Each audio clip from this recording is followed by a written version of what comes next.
Coast podcast brought to you by the Lines and Play Picks, coming to you from the West Coast.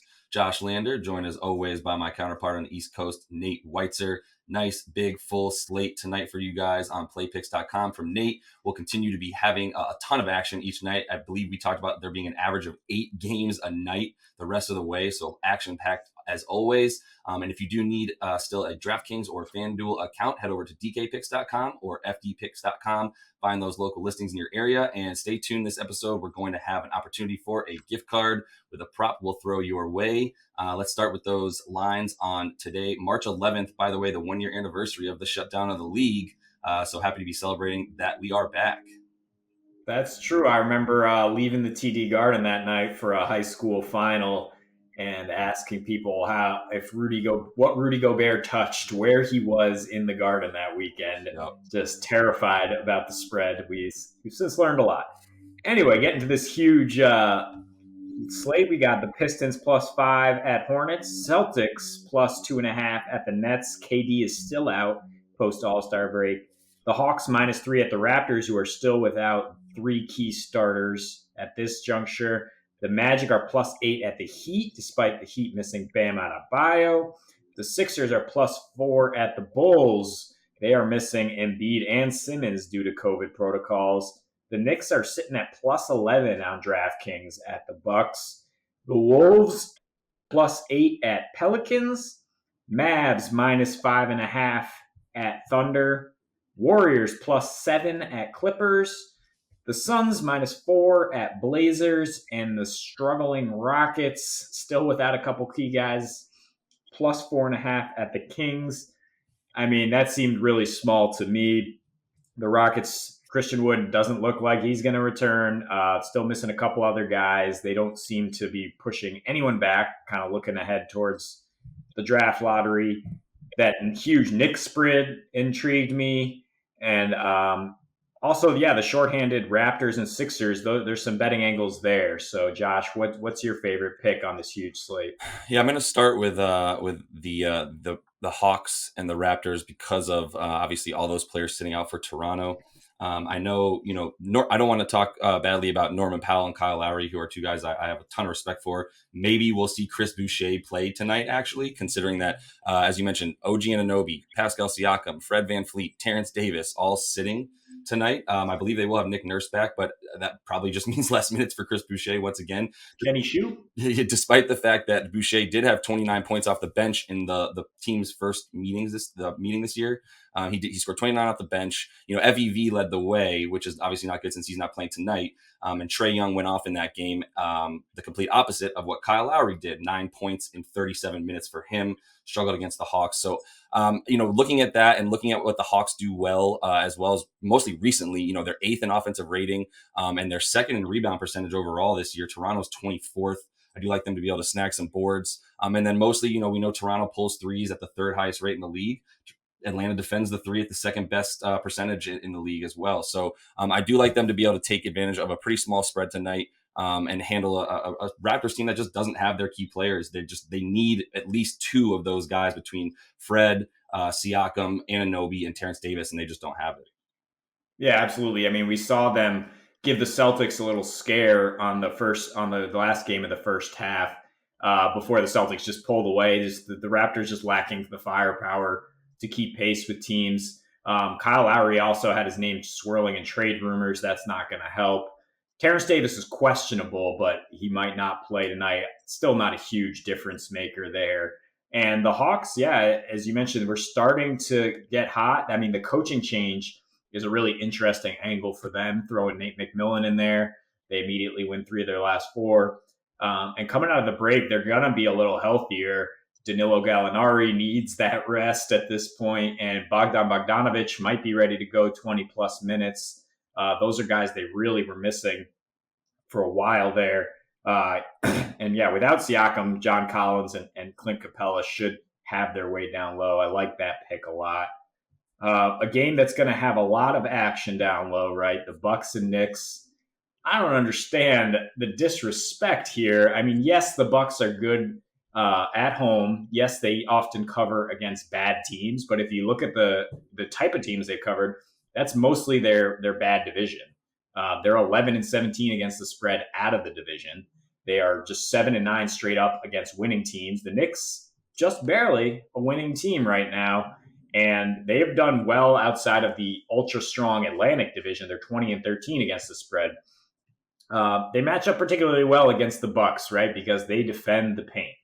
Milwaukee is only scoring 33% of their points on three the last 10 games. Both these teams are top 10 in unassisted twos. So just to simplify that, they like to bang. Obviously, Giannis likes to attack the rim, but the Knicks have the most versatile and by the numbers best rim protector out there. Nerlens Noel is sporting the top individual defensive rating. Yeah, boy, from Everett, There you Massachusetts. go. And yeah, the Knicks can clearly they're allowing the tied for the lowest field goal percentage their last 10s, and the Bucks are number one in field goal. They're 22nd in free throws made. So yeah, they depend on getting those paint points. The Knicks do not give them up. So expect a close game tonight. This plus 10 is way too high. I'm with it. I mean, obviously, I'm always going to support something Knicks positive. I think, we've been saying since the jump, predicting that the full, throughout the entire season, the Knicks were probably going to be undervalued and continue to be able to put up decent numbers against the spread. On the road against the Eastern Conference, they are pretty good against the spread specifically. So I do think that they should be getting a little bit more respect. And Tom Thibodeau's teams do manage to, usually finish the second half of the season and usually keep themselves in the top half of the playoff race. So I'm with that pick as well. And then just moving on once more to another two teams in the East Coast there. You got Brooklyn and Boston, Nate. And, I liked Brooklyn from the jump, just looking at a small spread. I know Marcus Smart is coming back tonight.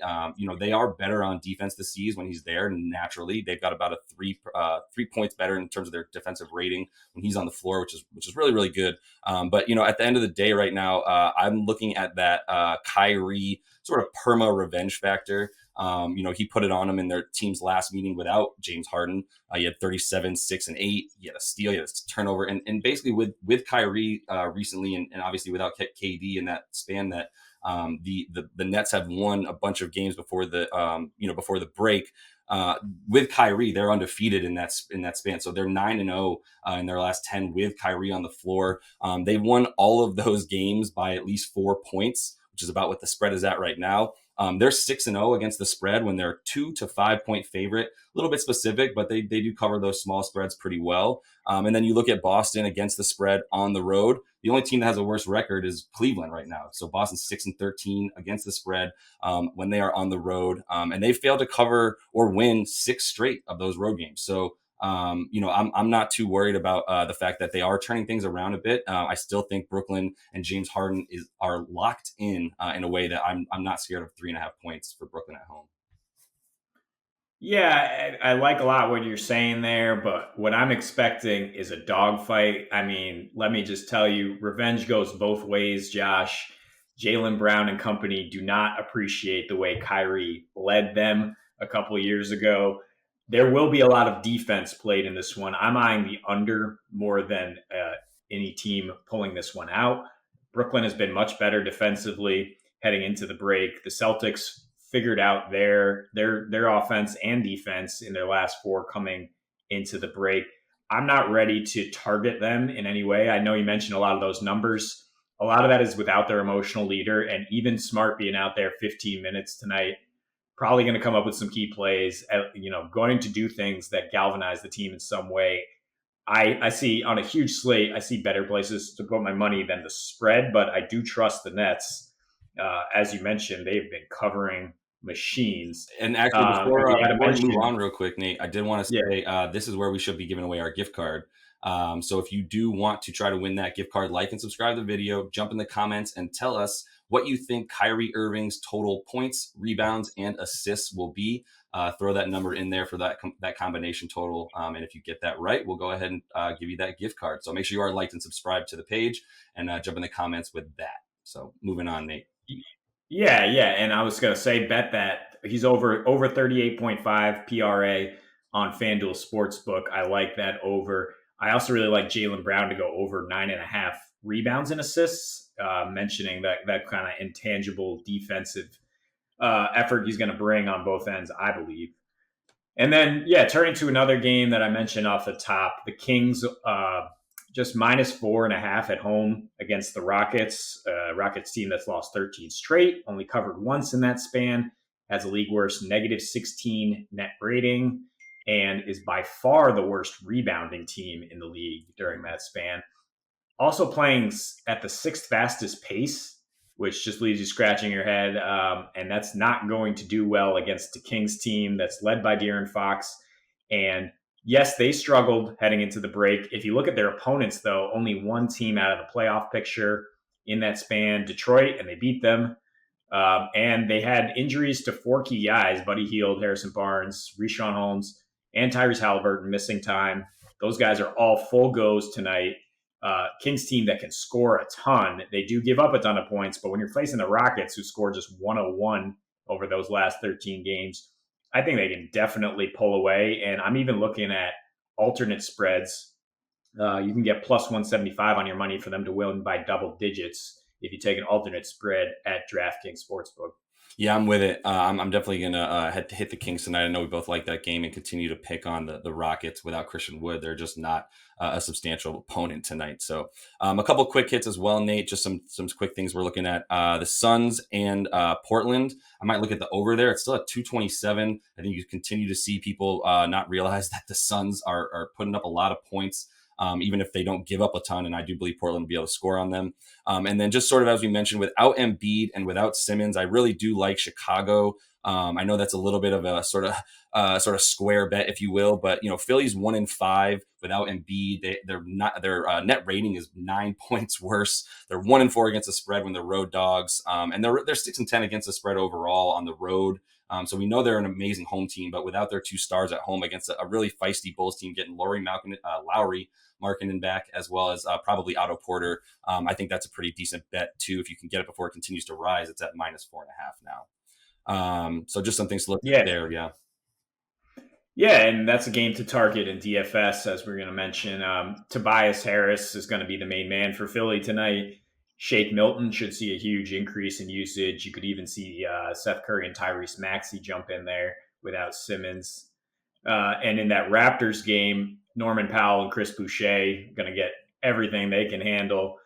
I like playing Trae Young on the other side of that. He's pretty cheap on FanDuel for some reason, and Bogdan is the minimum because he's been on a minutes limit. Keep an eye on Twitter, see if the Hawks beat writers mention maybe he'll be a little bit more of a go tonight, and that would be a great value. Also got to target that Pelicans Wolves game. The over is 240 on that. There's not going to be any defense played. Love Anthony Edwards or Zion. And what do you think as my Warriors insider, Josh? Draymond Green, pretty big game tonight against the Clippers. Yeah, I mean, he's going to bring it against a big team. So I'm with it. I don't know what I'm getting from the Clips and Warriors. I think the Warriors might be a good bet to not make the playoffs, as you mentioned. So we'll see. Draymond's going to bring it every night, but the Clips are probably a good bet to win that one. So although they've been tied to a trade for Victor Oladipo, which could kind of galvanize them. Yeah, we'll see. People don't really want to get rid of Wiseman, but we'll see. That's all the time we have for today, Nate. We're going to be enjoying all of these games every night for the rest of the way. So make sure you're jumping in, liking, and subscribing, and let us know what you think about that Kyrie points, rebounds, and assists total tonight. And we'll be back with another nice big slate for you guys tomorrow night. And tonight, happy betting.